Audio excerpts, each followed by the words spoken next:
Bonjour à toutes et à tous. Aujourd'hui, on s'attaque à un nouveau débat qui déchire le monde entier. Doit-on boire du thé ou du café? Bah du thé.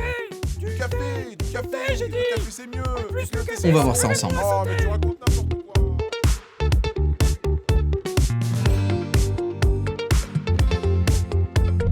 Déjà, qui donne le plus gros coup de boost? Dans l'esprit de tout le monde, la boisson qui stimule mentalement, c'est le café. Et c'est vrai, une tasse de café contient en moyenne 80 à 120 mg de caféine par tasse, ce qui est beaucoup. La caféine va avoir plusieurs effets. Déjà, elle bloque l'adénosine, la molécule qui vous rend somnolent. Ensuite, la caféine va pousser le cerveau à produire 3 molécules.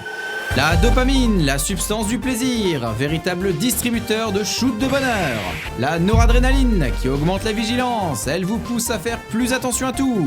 L'acétylcholine, qui accélère votre cerveau, les informations circulent plus vite et la vitesse de traitement s'améliore. En gros, ça vous met dans un état de plaisir, stress, concentration, qui vous rend plus motivé à travailler. Notez que la puissance du café va dépendre principalement de 2 facteurs. En premier, le type de grain. Le Robusta par exemple est beaucoup plus énervé en caféine que l'Arabica. Et en deuxième, la méthode de préparation. Plus c'est lent, plus c'est infusé, donc plus ça tape. Tout en haut, il y a le café filtre et le cold brew. Cold brew, je sais pas comment on dit. C'est le café infusé froid là. De l'avis général, c'est les types de café les plus puissants et qui durent le plus longtemps. En dessous, il y a l'espresso et le mocha. Et puis en dernier, le café instantané ou les capsules de café, où là, il n'y a plus des masses de caféine. Pour le thé, eh bien sachez tout d'abord qu'il contient de la caféine. On l'appelle théine, mais c'est la même molécule. La différence, c'est qu'on est plutôt sur 25 à 50 mg en moyenne par tasse, ce qui est beaucoup moins. Également, le thé contient de la L-théanine, qui vient modérer les effets de la caféine. Vous n'avez pas l'effet speed et le stress qui va avec. Pour le coup de boost, je donne donc le point au café. Lequel dure le plus longtemps?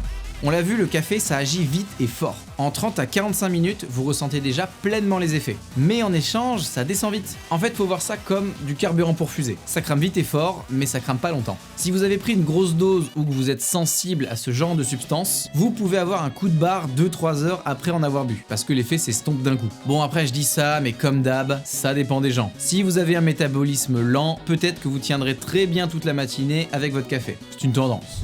De son côté, le thé, lui, il est pas pressé. Ça peut mettre jusqu'à 1h30 à agir. Et surtout, il y a beaucoup moins cet effet de crash. Vous êtes moins fatigué une fois que l'effet est terminé, parce que ça s'estompe lentement. Comme pour le café, tous les types de thé ont pas la même durée et pas la même puissance. De ceux que je connais. Tout en haut, on a le thé vert matcha. 60 à 80 mg de caféine quand même. C'est celui qui tape le plus fort et qui dure le plus longtemps. Logique quand on sait que le concept du thé matcha, si vous saviez pas, c'est de consommer toute la feuille. En dessous, il y a le thé noir qui est aussi assez puissant, puis le thé vert classique ou le thé oolong, je crois, et enfin le thé blanc qui est vraiment léger. Après pareil, la puissance dépend aussi de à quel point vous laissez infuser. Plus ça reste longtemps dans l'eau chaude, plus il y a de caféine. Dites-moi en commentaire si vous connaissez d'autres thés, ça m'intéresse de savoir quel thé vous prenez et à quel moment de la journée. Par contre, tout ce qui est camomille, infusion, tisane, ça c'est pas du thé à proprement parler, tout simplement parce qu'il n'y a pas de caféine dedans. Oh non, j'ai le hockey. Avant de continuer, si cette vidéo vous intéresse, abonnez-vous et mettez un like. Ça me permet de voir que vous appréciez mon travail et de vous proposer plus de contenu qui vous intéresse. Quelle boisson est la plus addictive? L'addiction, c'est un vaste sujet. Mais il y a beaucoup de comportements addictifs qui passent par la dopamine. La dopamine, on l'a vu, c'est la molécule du bonheur. C'est une substance dont on a besoin en temps normal. Il y a des activités qui provoquent la libération de dopamine, comme la lecture, le sport, la musique, et qui peuvent provoquer des comportements addictifs. Par exemple, il y a des gens, dont je fais partie, qui ont besoin d'écouter de la musique très souvent. Mais on peut pas parler d'addiction au sens biologique du terme parce que c'est indirect. Vous faites un truc que vous aimez bien, donc le corps libère de la dopamine. Ça devient plus problématique quand l'objectif c'est de prendre un shoot de dopamine pour être bien...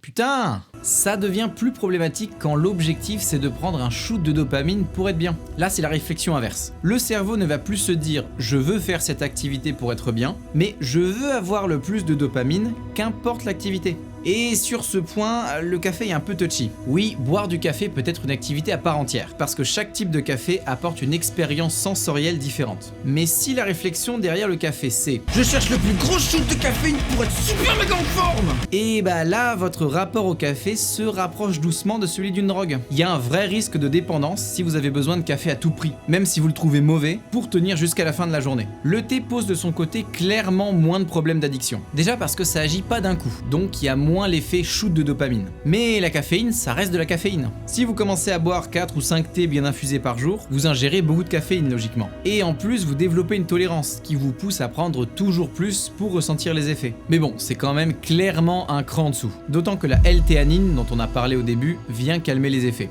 Donc, point au thé sur ce coup-là. Et pour finir, quel est l'impact sur la santé? Alors là, ça devient compliqué. Les deux ont des bienfaits et des effets indésirables. Le café notamment a une sale réputation, mais il est en fait bon pour la santé. Déjà, il réduit le risque d'avoir certaines maladies. Ça améliore la sensibilité à l'insuline, ce qui réduit le risque de diabète. Ça protège le cerveau, notamment contre Alzheimer et Parkinson. Et ça protège le cœur et le foie, en réduisant les risques d'AVC, de problèmes cardiaques et de cancer. Et c'est pas fini.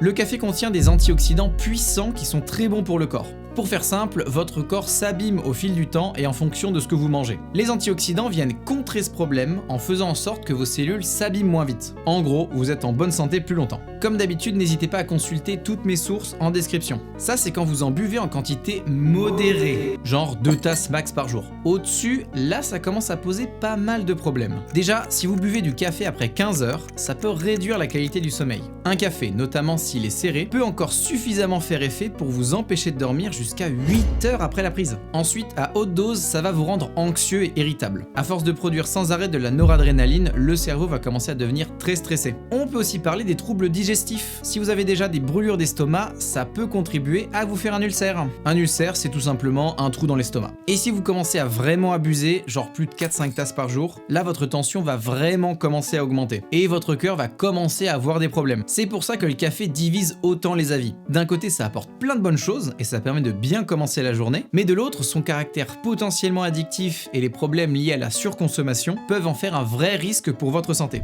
Pour le thé, les avantages sont très similaires au café, même s'il y a quelques nuances. Le thé contient également beaucoup d'antioxydants, un peu moins que le café. Il va également protéger contre le diabète, pour les mêmes raisons, et il va aussi protéger le cœur en plus de réduire la tension. Donc là, c'est même mieux que le café. Et ça va enfin avoir également une action anti-cancer, notamment sur la prostate, le sein et le côlon. Par contre, les tanins du thé peuvent bloquer l'absorption du fer, si vous en buvez juste avant ou juste après le repas. Donc c'est mieux de prendre du thé au moins 1 heure avant ou après, sinon vous risquez d'être carencé en fer. Déjà qu'on n'en mange pas beaucoup. Comme pour le café, une surconsommation peut vous rendre anxieux et irritable, même si bon là, faut vraiment en avaler toute la journée. Également, la théine reste un stimulant qui peut perturber le sommeil. Donc si vous prenez un thé trop puissant après 17 heures, ça peut vous empêcher de dormir. Donc le soir, prenez un thé léger, pas un thé matcha juste avant d'aller vous coucher. Et enfin, peut-être le plus important, la qualité du thé influe énormément sur les bienfaits. Parlons notamment des sachets de thé dans les coffrets. Là, je suis désolé, je suis obligé de sortir le carton rouge. La qualité du thé dans ces sachets est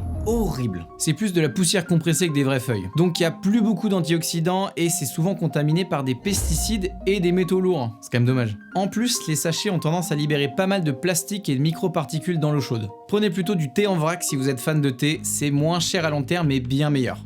J'en profite pour préciser que c'est la même chose pour le café. Vous vous doutez bien que le café instantané ou les capsules de café apportent beaucoup moins de choses, parce qu'elles ont subi une grosse torréfaction qui a beaucoup dégradé les grains. Comme toujours, si ça a été ultra cuit, c'est qu'on a perdu des trucs en route. Pour cet aspect, je mets donc un point ou deux à supposer que vous prenez du thé et du café de qualité et que vous êtes modéré. Conclusion. On l'a vu, ces boissons sont toutes les deux très intéressantes, mais je dois donner la victoire au thé. Parce qu'il apporte une grande partie des effets du café tout en étant quand même peu risqué à consommer. Merci d'avoir regardé cette vidéo. Si ça vous a plu, n'hésitez pas à puncher le pouce bleu. Quant à nous, on se retrouve la semaine prochaine pour une nouvelle vidéo. A plus!